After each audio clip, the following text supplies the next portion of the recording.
Assalamualaikum warahmatullahi wabarakatuh. Perkenalkan, nama saya Rizkia Trusna, NIM B118045, mahasiswi Fakultas Hukum Universitas Jambi. Video ini dibuat untuk memenuhi ujian tengah semester mata kuliah Hukum Acara Peradilan Konstitusi dengan dosen pengampu Bapak Muhammad Eriton SH.MH.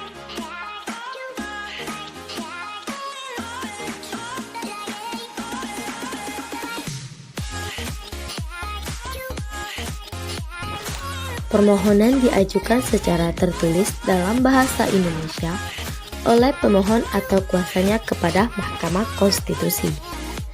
Pada pasal 31 ayat 1 Undang-Undang Nomor 24 Tahun 2003 menentukan bahwa permohonan sekurang-kurangnya harus memuat nama dan alamat pemohon, uraian mengenai perihal dasar permohonan sesuai dengan perkara yang dimohonkan, hal-hal yang diminta untuk diputus. Permohonan yang diajukan kepada Mahkamah Konstitusi diterima oleh petugas penerima permohonan untuk disampaikan kepada Panitera Mahkamah Konstitusi yang akan melakukan pemeriksaan kelengkapan permohonan. Pemeriksaan yang dilakukan oleh Panitera bersifat kelengkapan administratif, bukan terhadap substansi permohonan.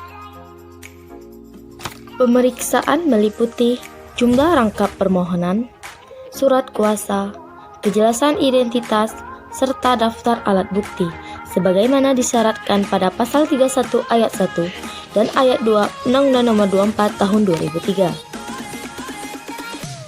Setelah permohonan dinyatakan lengkap dan diregistrasi dalam buku registrasi perkara konstitusi, Mahkamah Konstitusi akan menetapkan hari sidang pertama dalam jangka waktu paling lambat 14 hari kerja. Penetapan jadwal sidang pertama dimaksud adalah paling lambat 14 hari kerja sejak diregistrasi.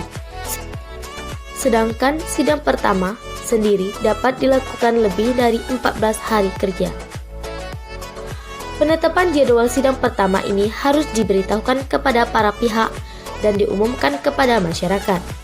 Pengumuman ini dilakukan dengan cara menempelkan salinan pemberitahuan di papan pengumuman Mahkamah Konstitusi yang khusus disediakan.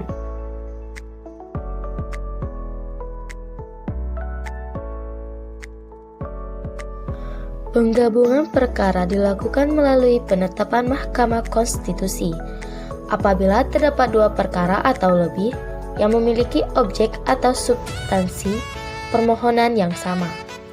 Penggabungan perkara biasanya dilakukan untuk perkara sejenis walaupun ada kemungkinan terdapat dua perkara yang termasuk dalam dua wewenang yang berbeda, yang memiliki isu hukum atau pokok perkara yang sama.